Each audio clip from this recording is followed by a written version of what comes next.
बिस्मिल्लाहिर्रहमानिर्रहीम। Welcome to IT series tutor channel. अपने इस वीडियो में हम बात करेंगे फ्रेंड क्लास के बारे में और देखेंगे कि फ्रेंड क्लास क्या होती है और किस मकसद के लिए इस्तेमाल की जाती है। तो आइए वीडियो का आगाज करते हैं। फिल वक्त फ्रेंड क्लास को एक साइड पर कर दीजिए और अज्यूम कीजिए कि एक प्रोग्राम है जिसमें हमने दो क्लासेस डिक्लेयर किए हैं, जिनमें से एक क्लास का नाम ए और दूसरी क्लास का नाम बी है। तो नॉर्मल कंडीशंस के अंदर एक क्लास में मौजूद तमाम मेंबर फंक्शंस एक क्लास में ही डिक्लेयर करदा तमाम डाटा मेंबर्स को एक्सेस करने की अहलियत रखते हैं, और क्लास बी में मौजूद तमाम मेंबर फंक्शंस के पास ये अहलियत है कि वो सिर्फ क्लास बी में ही डिक्लेयर करदा तमाम डाटा मेंबर्स को एक्सेस कर सकते हैं। लेकिन अगर क्लास बी को क्लास ए के फ्रेंड के तौर पर डिक्लेयर कर दिया जाए तो फिर क्लास बी के तमाम मेंबर फंक्शंस में ये अहलियत आ जाएगी कि वो क्लास ए के तमाम प्राइवेट और प्रोटेक्टेड डाटा मेंबर्स को भी एक्सेस कर सकेंगे, जो कि आम हालात में मुमकिन नहीं होता। आइए एक प्रोग्राम की मदद से इस पॉइंट को मज़ीद क्लियर करते हैं। यहाँ पर हमने एक क्लास डिक्लेयर की है ए, लाइन नंबर 4 पे देखिए, और इस क्लास में हमने प्राइवेट एक्सेस स्पेसिफायर के साथ दो इंटीजर टाइप डाटा मेंबर्स ए और बी डिक्लेयर किए हैं। अब हम ये बात जानते हैं कि ये दोनों डाटा मेंबर्स जो कि प्राइवेट एक्सेस स्पेसिफायर के साथ डिक्लेयर किए गए हैं, इसलिए इन्हें सिर्फ क्लास के अंदर रहते हुए एक्सेस किया जा सकता है, या इस क्लास के मेंबर फंक्शंस ही इन दोनों डाटा मेंबर्स को एक्सेस कर सकते हैं। इसके बाद देखिए, हमने पब्लिक एक्सेस स्पेसिफायर के बाद एक कंस्ट्रक्टर डिक्लेयर किया जो कि हमारे डाटा मेंबर ए और डाटा मेंबर बी की वैल्यूज को 10 और 20 के अगेंस्ट सेट कर देगा। इसके अलावा हमने इस क्लास ए में कोई भी मेंबर फंक्शन डिक्लेयर और डिफाइन नहीं किया, लेकिन लाइन नंबर 14 पे देखिए, यहाँ पर हम एक फ्रेंड क्लास डिक्लेयर कर रहे हैं। इसके लिए हमने फ्रेंड कीवर्ड का इस्तेमाल किया और फिर क्लास कीवर्ड के साथ हमने दूसरी क्लास बी का नाम यूज किया। अब ऐसा करने से एक्चुअली हम ये बता रहे हैं कि हमारे इस क्लास ए की एक फ्रेंड क्लास है जिसका नाम बी है। और लाइन नंबर 15 पे देखिए, हमारी क्लास ए यहाँ पे कंप्लीट हो रही है।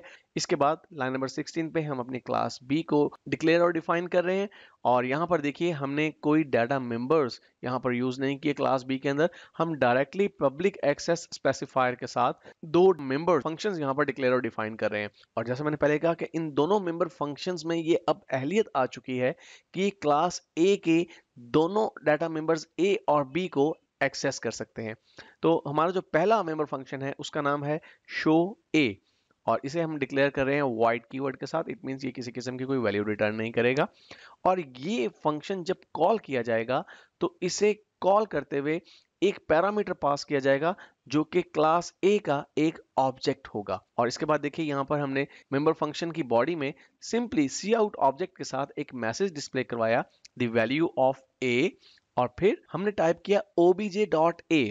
इसका मतलब यह है कि जो ऑब्जेक्ट भी क्लास ए का पास किया गया होगा इस मेंबर फंक्शन शो ए को कॉल करते हुए, उसकी वैल्यूज जो कि हमारे पास obj नामी इस फॉर्मल पैरामीटर में कॉपी हो चुकी होंगी, तो इसीलिए हम यहाँ पर obj का इस्तेमाल कर रहे हैं और साथ डॉट ऑपरेटर का इस्तेमाल करते हुए हम डाटा मेंबर ए को प्रिंट करवा रहे हैं। तो ऐसा करने से क्लास ए के डाटा मेंबर ए की वैल्यू स्क्रीन पर प्रिंट हो जाएगी। इसके बाद लाइन नंबर 23 पे देखिए, हमने शो बी नाम से एक फंक्शन यहाँ पे डिक्लेयर किया, और ये फंक्शन भी पैरामीटर के तौर पे एक ऑब्जेक्ट को एक्सेप्ट करेगा जो कि क्लास ए का एक ऑब्जेक्ट होगा। दूसरे लफ्जों में ये समझ लीजिए कि जब शो बी नामी इस मेंबर फंक्शन को कॉल किया जाएगा जो कि क्लास बी में डिक्लेयर और डिफाइन किया जा रहा है, तो पैरामीटर के तौर पे क्लास ए का एक ऑब्जेक्ट पास किया जाएगा। और उसके बाद हमारा ये मेंबर फंक्शन करेगा क्या, सिंपली पहले ही की तरह सी आउट ऑब्जेक्ट के साथ ये एक मैसेज स्क्रीन पर डिस्प्ले करवाएगा, द वैल्यू ऑफ बी, और फिर सिंपली डाटा मेंबर बी की वैल्यू स्क्रीन पर प्रिंट करवा देगा फॉर्मल पैरामीटर obj के साथ डॉट ऑपरेटर का इस्तेमाल करते हुए।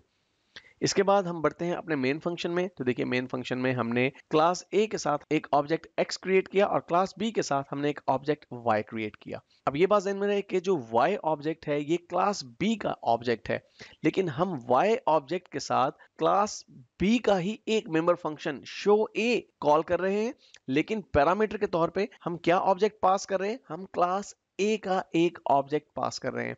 और बिल्कुल इसी तरह से लाइन नंबर 33 पे हमने क्लास बी के ऑब्जेक्ट y के साथ शो बी नामी फंक्शन को कॉल किया और पैरामीटर के तौर पे हमने x ऑब्जेक्ट को पास किया जो कि क्लास a का एक ऑब्जेक्ट है। अब ऐसा करने से होगा क्या, क्लास a के ऑब्जेक्ट x को चूंकि पैरामीटर के तौर पे पास किया गया है, तो शो ए और शो बी दोनों मेंबर फंक्शंस के अंदर आप देखिए हमने पहले से ये डिफाइन किया हुआ है कि क्लास ए का एक ऑब्जेक्ट पैरामीटर के तौर पे पास किया जाएगा। अब एक्स ऑब्जेक्ट की वैल्यूज कॉपी हो जाएंगी ओबीजे नामी इस फॉर्मल पैरामीटर में, और उसी का इस्तेमाल करते हुए हम ए और बी दोनों डाटा मेंबर्स की वैल्यूज को प्रिंट करवा रहे हैं स्क्रीन पर। लेकिन गौरतलब बात ये है कि हम ये दोनों डाटा मेंबर्स की वैल्यूज जो स्क्रीन पर प्रिंट करवा रहे हैं ये क्लास बी से बिलोंग नहीं करते, ये डिक्लेयर किए गए हैं क्लास ए में। लेकिन चूंकि क्लास बी फ्रेंड क्लास है क्लास ए की, इसलिए क्लास बी के दोनों मेंबर फंक्शन शो ए और शो बी एक्सेस कर रहे हैं उन दोनों डाटा मेंबर्स को जो कि क्लास ए में डिक्लेयर किए गए हैं। आइए इस प्रोग्राम को कंपाइल और एग्जीक्यूट करते हैं और आप देखेंगे कि हमारे पास स्क्रीन पर जो मैसेज आ रहा है वो ये the value of A 10, the value of B 20। It means कि हमारी क्लास बी के दो मेंबर फंक्शंस ने क्लास ए के दोनों डाटा मेंबर्स को एक्सेस किया और उनकी वैल्यूज को स्क्रीन पर प्रिंट करवाया। तो इस तरह से फ्रेंड क्लास काम करती है।